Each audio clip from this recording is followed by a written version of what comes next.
I would now like to introduce today's presenters. Shirley Hung, partner, is a member of Business Process Services team. She advises senior stakeholders of global services, including enterprises, service providers, and investors in their strategic mandate and initiatives. Vignesh Kannan is a vice president in the Business Process Services team. Vignesh's responsibilities include leading Everest Group's finance and accounting outsourcing and procurement outsourcing subscription offerings and advisory projects. Abhishek Singh is a practice director aligned with the Business Process Services practice and manages Everest Group's finance and accounting offerings. He advises senior stakeholders of global services, including enterprises, service providers, and investors in their strategic mandates and initiatives. And with that, I would like to turn things over to Shirley. Thank you for joining us today. Really thrilled to be here. It's been a while, actually, since the last time that we presented on this topic for you, which is the state of the finance and accounting market. So what we're going to do here today is to talk about the continued state of economic disruption and uncertainty and how that's really impacting the finance function as a whole. We'll start off by exploring the challenges that we're hearing from chief financial officers in terms of what they're facing, and with this context, how finance organizations are thinking about transforming and investing to address those challenges. And then the last section, we'll wrap up by talking about the role of service providers in helping CFOs and the finance function navigate through this new reality of disruption and uncertainty. Of course, as mentioned before, we welcome your comments and your questions throughout this session. There should be a Q&A window on your screen to enter these, and if we can, we'll be addressing these during the webinar or at the end of the presentation. So without further ado, if I advanced too far. Okay, as a research firm, we conduct many studies throughout the year focused on organizations and their priorities. You see at the top of the slide the results from our latest key issue studies for 2023. We noticed that price and cost pressures have really risen to the top of the list of key business challenges, and that has overtaken the other two common issues of changing customer needs and business models and shortage of talent and skills. If we look at what we have heard from our global CFO survey that we conducted at the end of 2022, it also mirrored the results from the key issue study. So when we surveyed 300 global CFOs and their direct reports, they also had price and cost pressure as their top of mind issue, but also included in the CFO's top 5 challenges is increasing risk exposure and worries about supply chain continuity. Certainly, the disruption and uncertainty that organizations faced at the end of last year is persisting through most of 2023 and is looking to be the default business environment that we must all operate under going forward.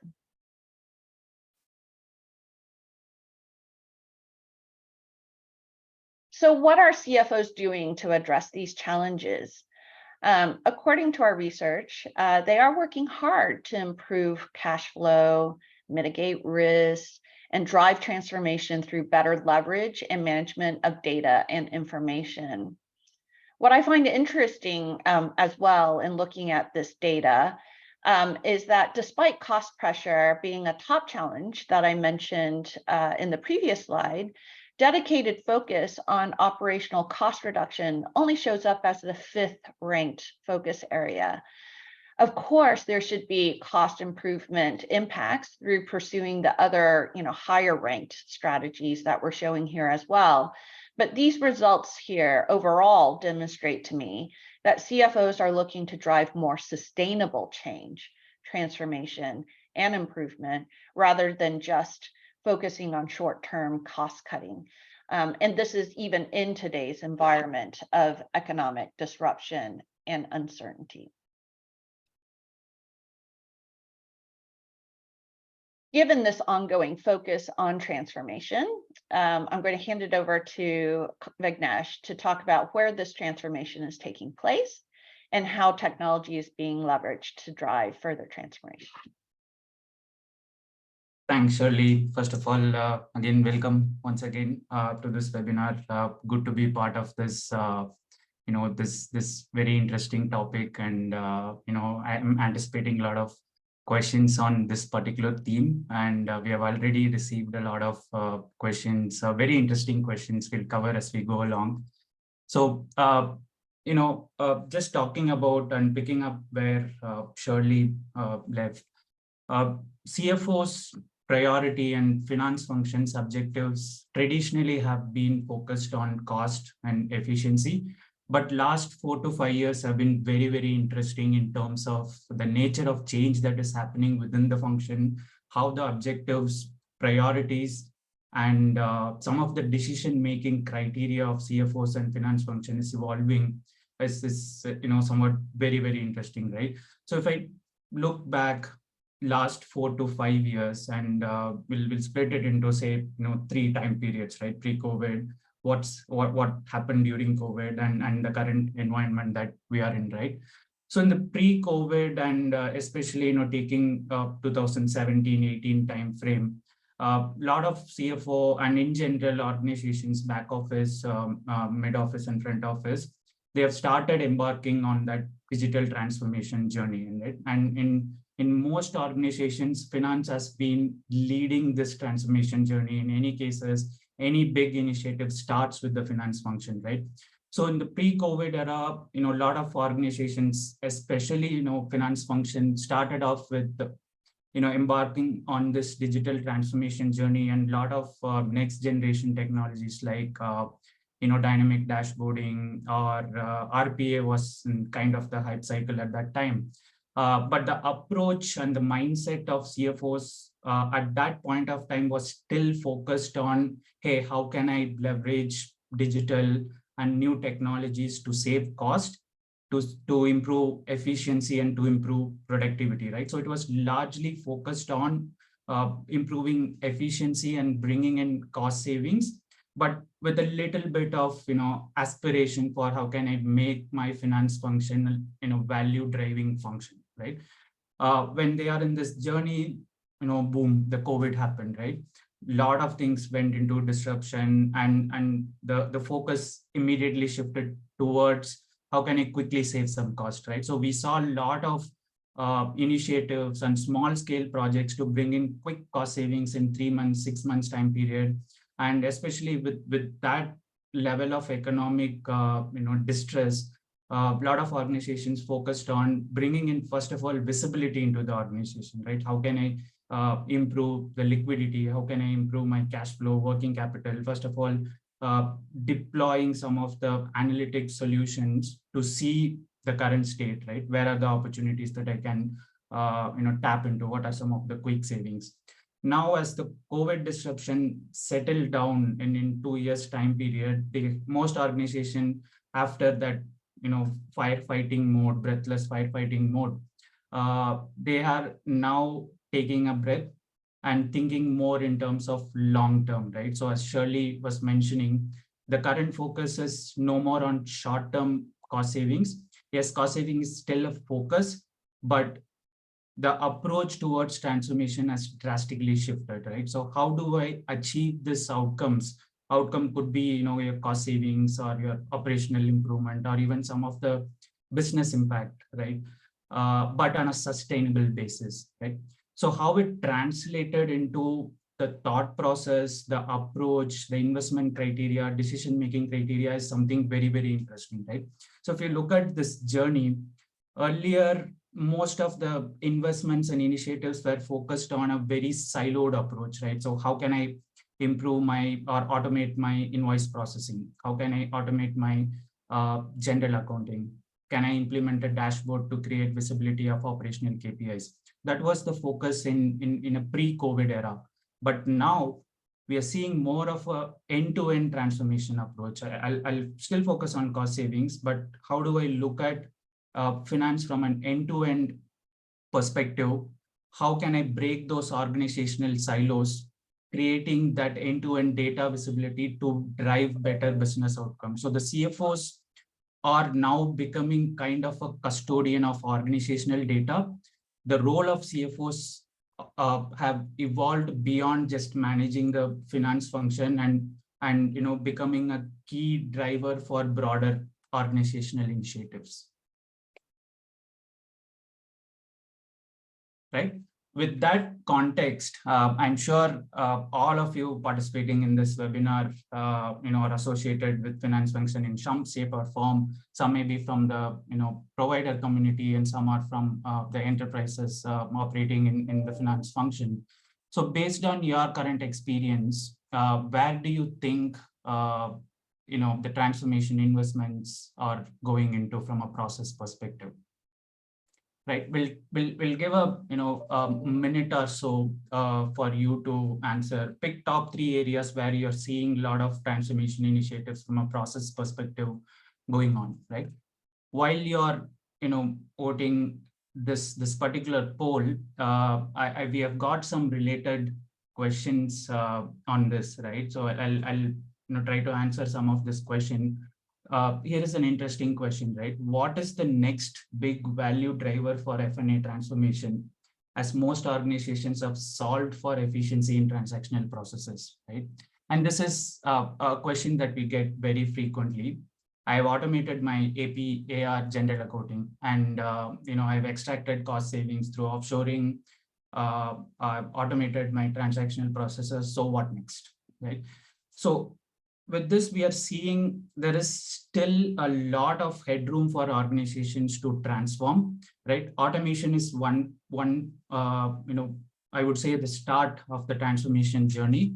And even if you look at some of the transactional processes like your AP, AR, or general accounting, yes, you can automate and bring in efficiency, but there is more to it, right? So some of the leading organizations are bringing in advanced technologies, AI, ML-based technologies. I'll pick one of the, transactional processes, say AP, accounts payable, for example, right?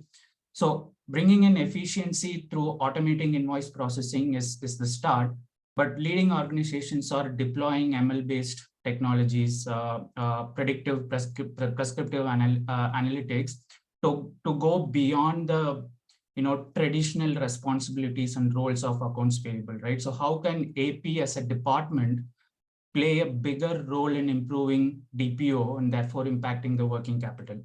How can AP bring a strategic spin to the business, which can help or bring in relevant insights that will help procurement organization to negotiate better with suppliers, right? So there are a lot of analytics play, artificial intelligence play that can elevate the nature of the transactional function in itself. So that is one area where leading organizations are investing in beyond efficiency.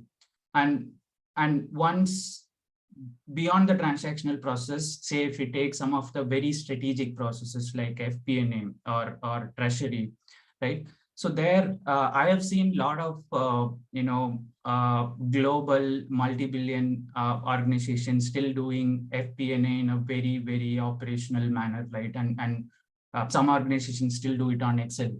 So how can I bring in some of the, analytics-based FP&A tools that are available in the market, and bring in best practices in data management to improve the nature or the strategic contribution of FP&A as a function? For example, how to make a near real-time forecast for organizations, bringing in broader organizational data, leveraging some of the competitor insights, leveraging external market conditions to predict and give key insights that can enable a CFO to make a better decision, right?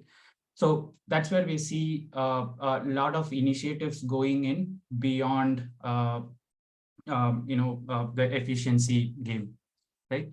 So Thanks for participating in the poll, and the results are not really surprising. The top 3 areas came out to be accounts payable, accounts receivable, and FP&A, interestingly, and we'll share some perspective on that. So I'll hand it over to Abhishek. Abhishek? Thanks, Vignesh. So as Shirley and Vignesh have discussed so far, the finance landscape and the role of CFOs is undergoing a fundamental shift. Consequently, we are seeing a lot of investments in improving processes across the F&A value chain. And a lot of technology investments are going on from an F&A context. So on this slide, you will see some of the key areas specific to transformation initiatives.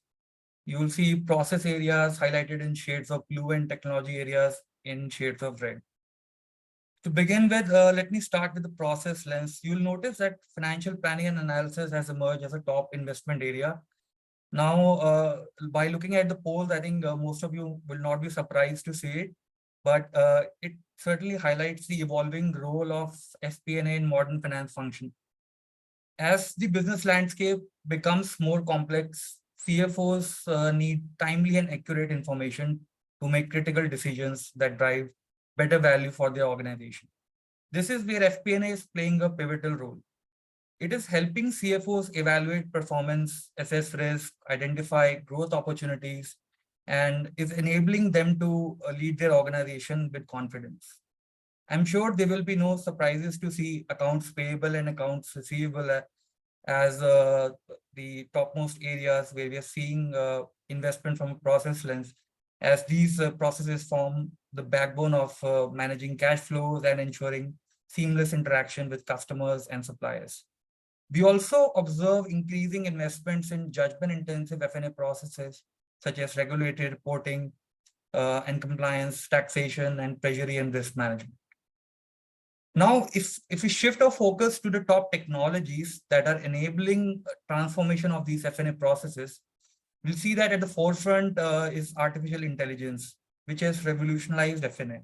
Organizations are increasingly leveraging AI across end-to-end F&A processes, whether it is to automate repetitive tasks or to reduce manual errors, handle exceptions, or whether it's gaining deeper insights from the data.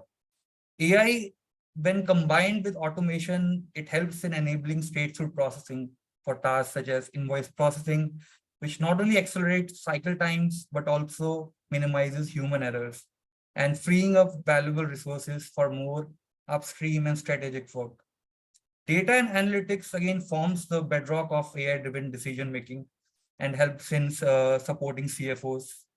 Organizations are harnessing the power of data to gain deeper insights into their financial performance, better understanding customer behavior, or better understanding market dynamics and trends. The ability to predict future financial trends and prescribe actions based on data-driven insights is enabling CFOs and the finance teams to make quicker and better decisions. Similarly, we also see a lot of investments on intelligent virtual agents that are helping in enhancing overall finance stakeholder experience across customers, employees, and suppliers. And we also saw a lot of questions on generative AI, and we certainly acknowledge that there's a lot of buzz and investments are going on in generative AI, but we will try to address some of those questions in the upcoming slides. Another important area of investment from an F&A lens is cloud. So we are seeing increasing cloud adoption, especially post-2020, post-pandemic, which is enabling finance teams to collaborate seamlessly across different departments, different locations, enabling them to access real-time financial data, generate on-demand reports, and make data-driven decisions collaboratively. Majority of organizations are also focused on implementing ERP upgrades to enable them in creating an agile and resilient finance function. We see SAP S/4HANA migration as one of the top priorities as per CFOs. This migration is again focused on centralizing organization data, streamlining processes, and enabling real-time reporting, which is providing CFOs and other finance leaders with the visibility needed into the organization's financial health and empowering them to take the decisions swiftly in the evolving market dynamics. Moving on, I also want to discuss few important insights from the global CFO survey that we conducted in the second half of 2022, where 300 CFOs and their direct reports participated. On this slides, we have showcased CFOs' top strategic priorities in terms of the degree of investments and the top 5 areas where they expect maximum ROI. It is interesting to note that majority of CFOs believe that while driving efficiency improvement attract significant investment, other strategic priorities may generate greater returns for them. Consequently, we see CFOs, as Vignesh has also mentioned, that the role of CFOs is evolving, and we are seeing CFOs as a custodian of organization data. Majority of CFOs believe that improving data management will lead to better ROI and are also investing in improving the data layer, as you can see from the charts.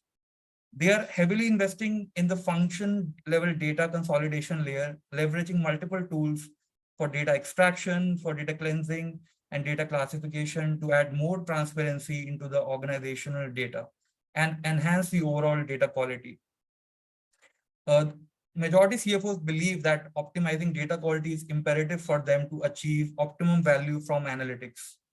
While best-in-class organizations are investing in data lakes, implementation of centralized data lakes is still in the nascency. AI-driven prescriptive and predictive insights is another key investment priority, which is aimed at enabling CFOs and finance teams to take faster and efficient decisions. Investments on initiatives focused on enhancing efficiency and productivity, leveraging RP and other levers, also continue to be a key strategic priority from an investment perspective, despite majority of CFOs not trading it in the top 5 areas in terms of the ROI. As organizations focus increases on enhancing finance stakeholder experience, we also observe that there is a growing need to integrate front and back office to enhance organization synergies. And we are increasingly seeing this as a key strategic priorities for CFOs. Moving on, we also observe that the maturity of the solutions that are available in the market, both in terms of scale and sophistication, is increasing to meet these evolving strategic priorities and to generate greater business impact. Organizations are focusing on strengthening their technology ecosystem to reap maximum benefits from their F&A operations.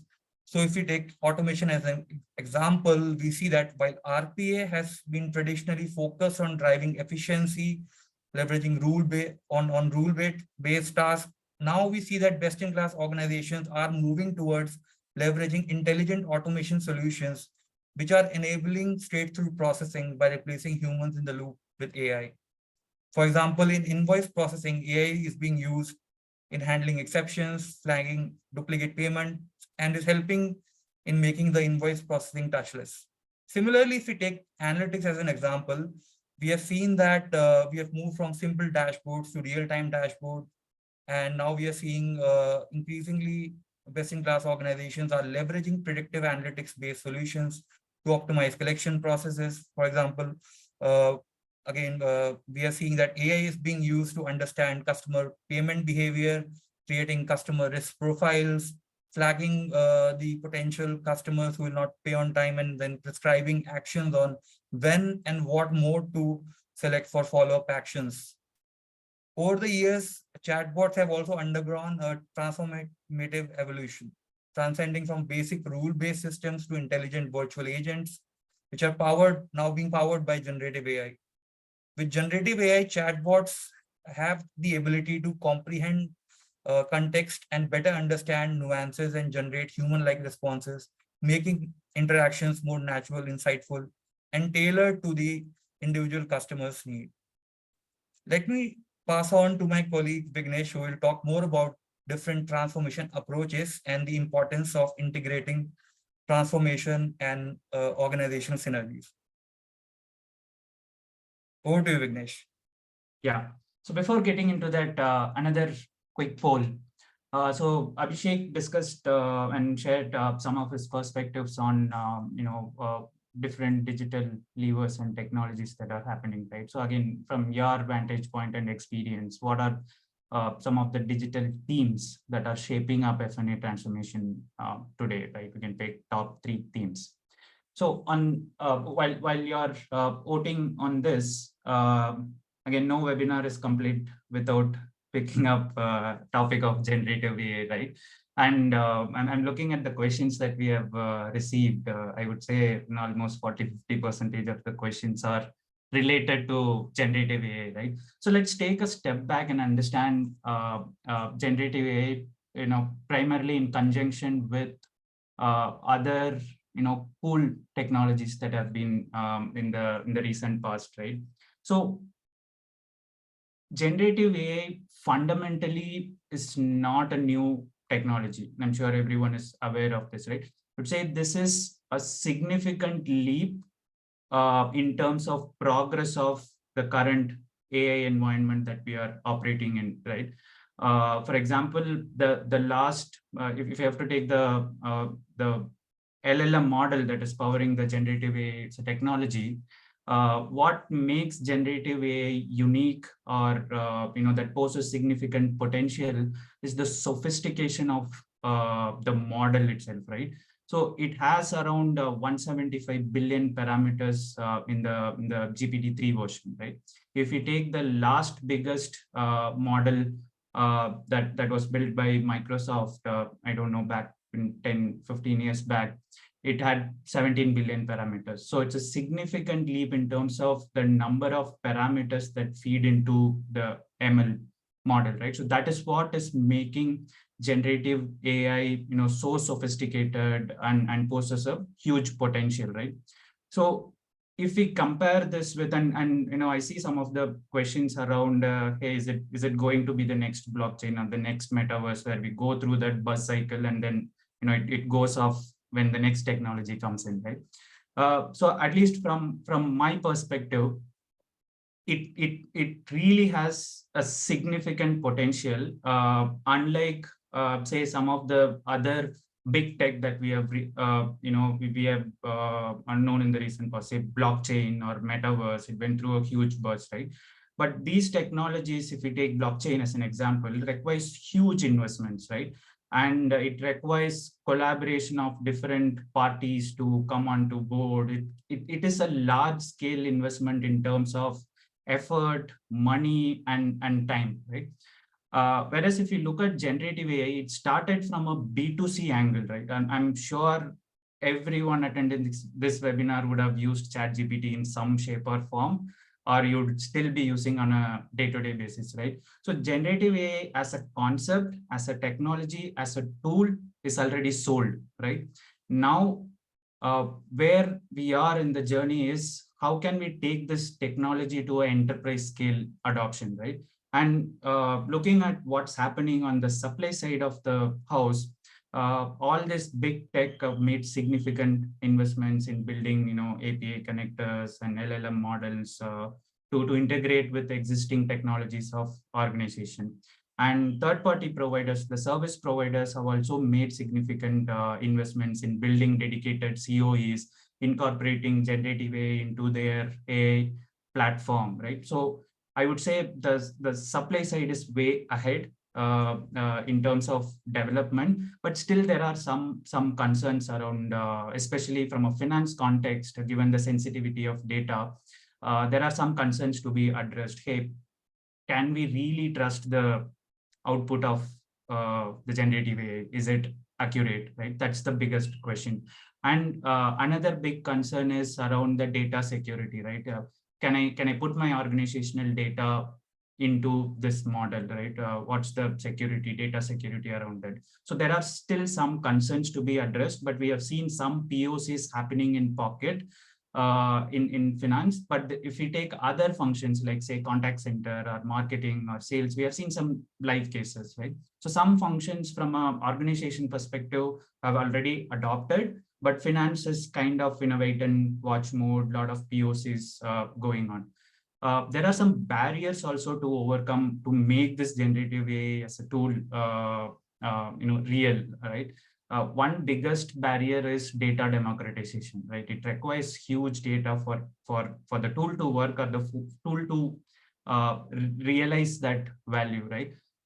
For that, the key is to build a consolidated, centralized data management layer, which can feed into generative AI. And we have seen a lot of organizations investing in data management, not really to realize the potential of generative AI, but also to realize the potential of other technologies like, say, analytics, right? So as Abhishek was talking about, data management and analytics is one of the key areas of focus from an investment standpoint for finance organization. And I believe this will accelerate the adoption of generative AI.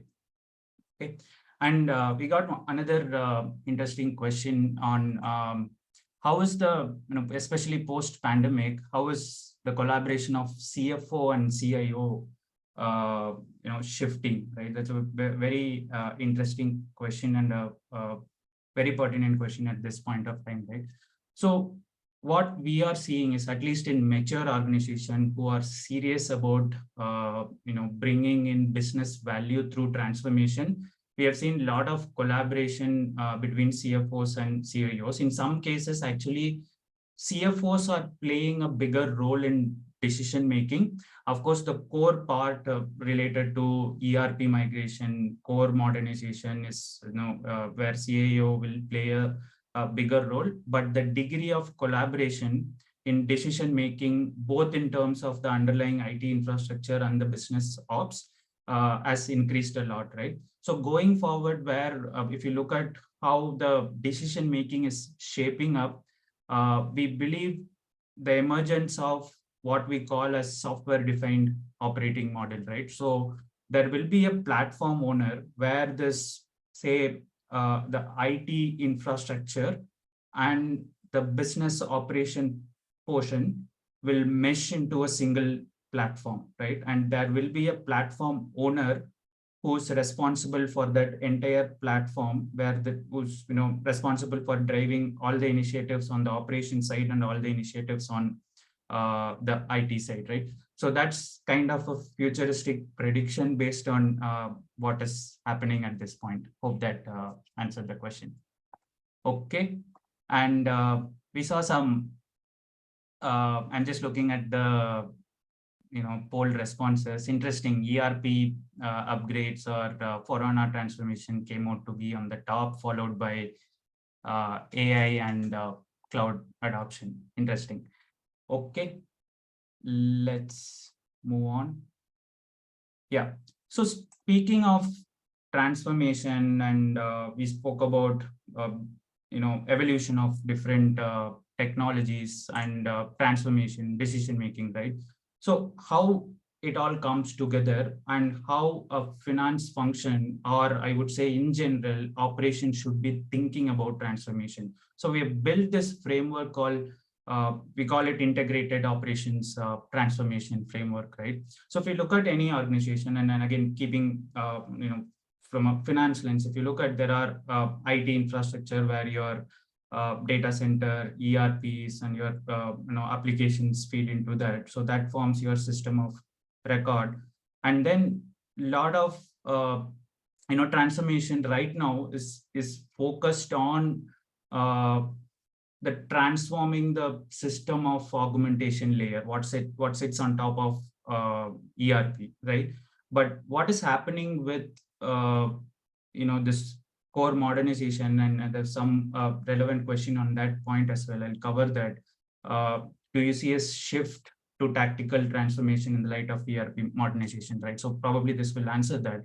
So looking at how organizations should approach this, we are seeing, one, there is a need for contextualization of solutions, right? So we are seeing a lot of best of breed solutions, or even some of the ERPs.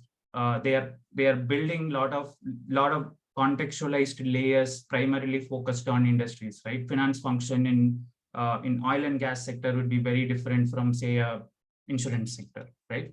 So one shift is bringing in that contextualization into finance function, and then looking at this overall transformation in a very integrated fashion, enabled by digital enablers, right? We have seen a lot of organizations just taking RPA licenses, analytic licenses, and deploying it, right? So should really look at bringing all these levers. So you have best of breed automation tools, some homegrown tools from your third-party providers. There are a lot of process mining tools in the likes of, say, Celonis.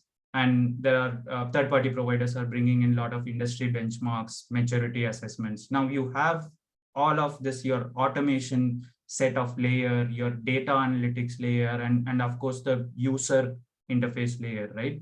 So looking at how do you integrate all this into a single platform which gels with your IT infrastructure, right? That's how an organization should look at, with contextualization to a specific processes and specific industry to really drive exponential value from transformation initiatives, right?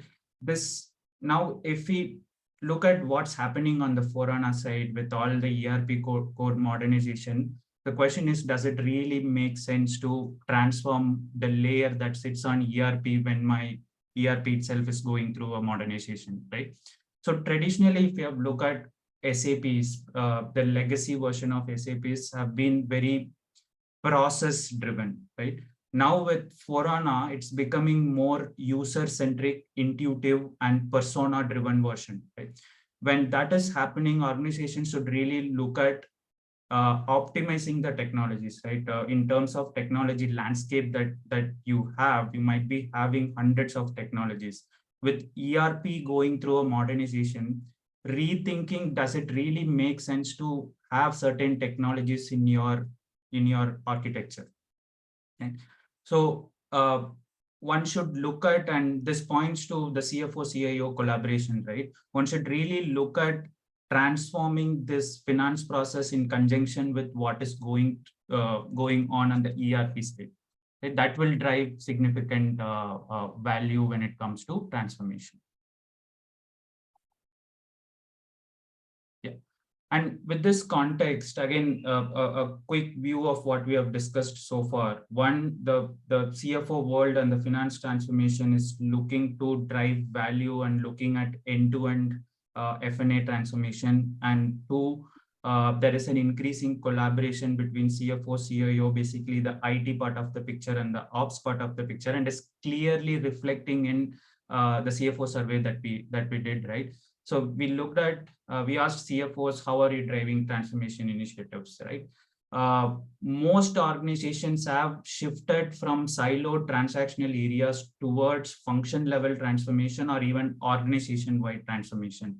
And if you look at in that, we have seen, active involvement of C-suite in all the transformation initiatives. So this is clearly pointing to a direction that most mature organizations and CFOs are thinking about broad-based transformation, and the increasing involvement of C-suite in these transformation initiatives is a clear evidence to that. Yeah, with that, we'll talk about with all this transformation initiatives happening. And currently the runway to transform has shortened, right? With this context, we'll share some perspective on how the role of third-party providers, the BPO providers, is evolving. Abhishek, over to you. Actually, it's to me. But awesome. as Vignesh was saying, transforming finance can be complex, and in today's disruptive and uncertain environment, organizations are increasingly turning to service providers, and sometimes that's in the form of internal shared services organizations, or in partnership with external parties, third parties, to support them really in their quest to drive more value out of the finance function. So as we think about the different kinds of support that finance organizations are demanding, I do want to spend just a minute to talk about enterprise priorities. Organizations, obviously are focused on running the business through cost reduction we've talked about, enabling scalability, improving reliability and resiliency, and ensuring quality. But they also understand that in order to grow the business, they must also improve on stakeholder experience, speed up time to market, and deliver strategic impact. And in addition, they also want to drive business evolution by building hyper-personalized experiences, accelerating outcome-focused innovation, and reinventing business models. And all of this is really forcing the evolution of service providers to move along the spectrum towards the bottom from a traditional role of simply providing labor arbitrage opportunities to increasingly being seen as a key partner in transformation. For those of you that have been in the industry for a while, you would recognize the provider role as an arbitrator. So expectations are that they provide low-cost, commoditized skills in offshore locations through dedicated delivery capabilities. But as outsourcing models mature, third-party providers are seen more as service providers, which entails, providing higher quality skills at scale with strong domain and industry understanding. And these resources could either be nearshore as well as, offshore locations. And the providers also oftentimes establish centers of excellence that they house industry, functional, and technology capabilities. Partnerships with, like, for example, tech providers are also part of this service provider model, as it enables access to technology and other trained resources. For those organizations that are able to establish a deeper relationship with their providers, even than that, they are leveraging third parties in what we're calling a consolidator role, where next generation technology and operations those skills are delivered at scale with talent that hold deep domain and industry expertise. Service delivery tends to be integrated globally across onshore, nearshore, as well as offshore locations. And essentially, they're better able to execute on what we call the follow the sun, type of strategy, which is incredibly important for global organizations. Through their consolidators, organizations may also have access to innovation and R&D labs that are focused on more futuristic technologies and partnerships, and enable access to best practices as well. The most highly mature organizations are actually able to drive and generate even more value from their third-party relationships by viewing them as transformers. And this talent model for transformers is one of, interdisciplinary expertise across business, technology, and operations that's highly adaptable, can be upskilled and reskilled at speed and scale, and is also diverse and inclusive. They operate a truly integrated global network of innovation-enabled delivery, where their network delivers greater value than just the sum of its parts.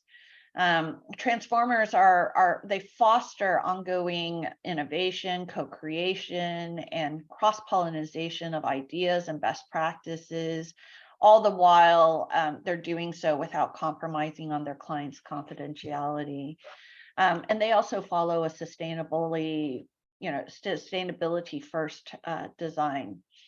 And of course, partnerships are also part of this model as well to foster innovation, co-creation, joint go-to-market even, and includes an ecosystem such as not just tech companies and startups, but also academia, the gig economy, consumer community sometimes, and industry associations as well.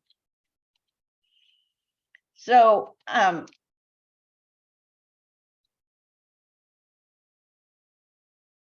what we see when is that the market isn't necessarily very mature from a transformer relationship perspective.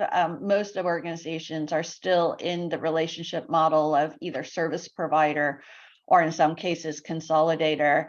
But what we do know is that CFOs are increasingly expecting their F&A providers to operate as strategic partners.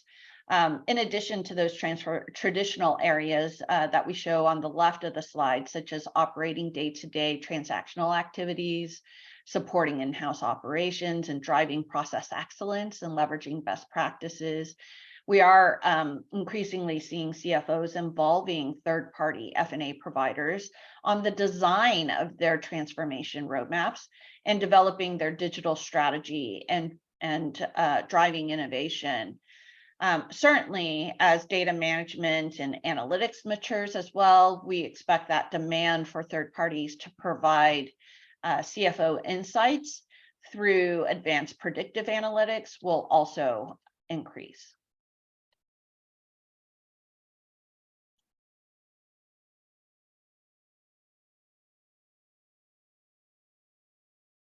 Over to you, Abhishek.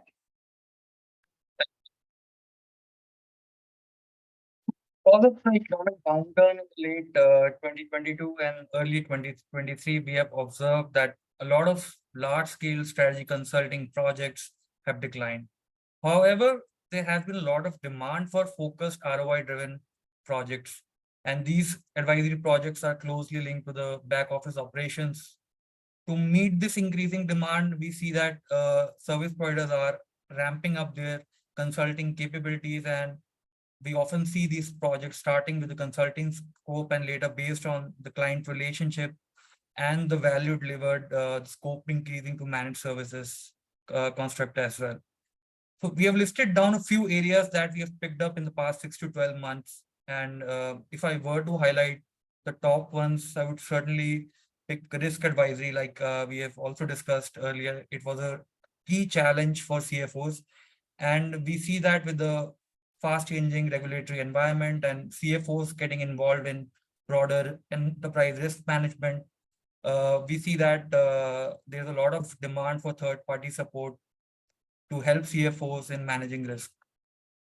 We also observe that demand for liquidity and working capital improvement with focus on bad debt recovery, duplicate payments recovery, DSO and DPO improvements have also risen in the recessionary environment. We have seen providers come up with short turnaround advisory projects and customized solutions to provide support to CFO office. We have discussed the data management aspect which has emerged as a top CFO strategic priority before. We increasingly see that with Gen AI conversations happening and with organizations increasing focus on the data layer, the data management advisory is also gaining traction. Integrated business planning is another area where we are seeing increasing demand. Organizations have invested a lot in analytics tools. So taking an example, we see that there are a lot of analytics tools, whether it's finance analytics or whether it's procurement analytics or to provide supply chain visibility. We have seen organizations using multiple tools in double digits and hundreds of dashboards. Now we see that these organizations, they want service providers to come in and help them in optimizing the number of dashboards they're using so that they can have all the relevant information in one place. We are also observing that the mindset of organizations is changing from a system integration to a business integration. And we see a lot of IT BPS synergies which are playing in this picture. So moving on, I also want to spend some time on how the FAO landscape is evolving. to cater to the evolving demands across different market segments. We see that large-scale IT BPO service providers with the likes of Accenture, Infosys, Capgemini, Wipro, and pure-play BPO providers such as Genpact, EXL, WNS, they continue to enhance their broader digital domain, industry expertise, consulting capabilities to cater to these evolving complex buyer demands and support for more strategic engagements. Given the fast evolving priorities and the short runway to transform, and with the availability of flexible and innovative commercial constructs post the pandemic era, we have seen a lot of demand from SMB and mid-market organizations to outsource. And we see a lot of service providers such as Datamatics, QX Global, Quattro, who are focusing on contextualizing their offerings to cater to these nuanced demand from the SMB and mid-market segment. You'll also notice providers such as Teleperformance and Sutherland, who bring in a very experience-driven approach to finance, given their CX legacy. There are also some niche F&A providers which bring in differentiated capabilities. For example, Corcentrics, which is known for its integrated S2C and P2P offerings. Of late, we have also seen Big Four investing to bring in managed services capabilities on top of their advisory capabilities. We are playing a close watch on the provider landscape, and it would be interesting to see how this landscape evolves in the next few years to come. With that, just a little plug actually around that. We are currently finalizing our F&A outsourcing peak matrix assessment, which we refresh every year. So that report should be published over the course of the next 1 to 2 months. So you should be able to get a lot more detail about all of these providers, their strengths, their limitations, where they're going within that report. Yeah, thanks really for providing an update on that. Yeah, thanks Abhishek for sharing this perspective.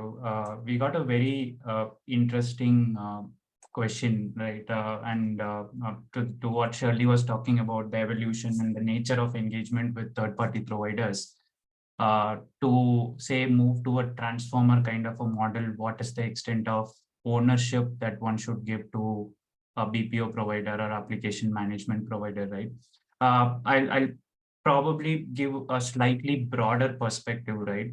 The nature of engagement, if your relationship is moving towards a value-driven relationship, genuinely, it should move towards a partnership model, right?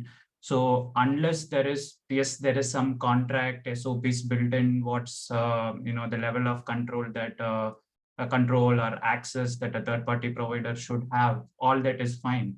But there are always exceptions. There are always some complications once both the third-party providers and the enterprises get onto agreed terms, right? So unless there is some mutual trust between both the parties, the nature of relationship cannot be strategic. And how some of the leading organizations, both service provider side and the enterprise side, were able to successfully implement this model. Some best practices are, of course, trust is one, but getting into a commercial engagement and a performance management program to incentivize both the parties, right? So for example, if we take up a commercial construct, we are seeing a lot of shift from, say, a non-FTE based pricing model towards more of an outcome or a gain share pricing model, right? There should be a mechanism to both, keep the provider's skin in the game. At the same time, should also reward a service provider for going above and beyond, right? So we have seen such model work really well to motivate service providers to do more. At the same time, keep service providers on their toes when there is a risk mechanism and a reward mechanism, right? And to answer your question on level of control that one should give to a particular provider, there are different approaches that organization take, and it really depends on how the organization decision makers and how it's structured. In certain organization, especially large organizations, IT decisions is completely taken by a different, say a CIO or a CTO, whereas business decisions are taken by a CFO, right? And the service provider landscape will also be different. Say service provider ABC will be handling the IT part of the picture, and XYZ will be handling the ops part of the picture. In that case, there should be first a pre-plan or an agreement that should happen before getting into the contract on what are the contingencies and what level of support is required from the existing provider on the IT side to make improvements on the ops side, right? So on this model, especially on the transformer model, we are seeing a lot of movement towards kind of a single vendor approach, right? So of late, we have seen a lot of multi-tower deals with end-to-end. Say if we take FNA as an example, FNA plus IT kind of a end-to-end integrated deals that we have seen, where a single provider takes the ownership of delivering that value, right? Okay, I know we are towards the end of the hour, and thanks for participating. And for all the participants, you'll see a link in the chat window. If you are not a member, you'll get access to some of the interesting reports that we have published. One on Global CFO Survey 2022, the other complementary abstract of our State of the Market report, which talks about where the outsourcing as an industry is heading, some interesting statistics around that, and also a recent report that we published on generative AI, right? So you'll find that link on the chat. And I know there are, we were able to cover most of the questions, but I know there are still open questions which we'll follow up offline. And if you have any questions or topics that you would like to discuss, feel free to reach out to me, Shirley, or Abhishek. Once again, thanks for participating in this webinar. Appreciate your attention and very interesting questions.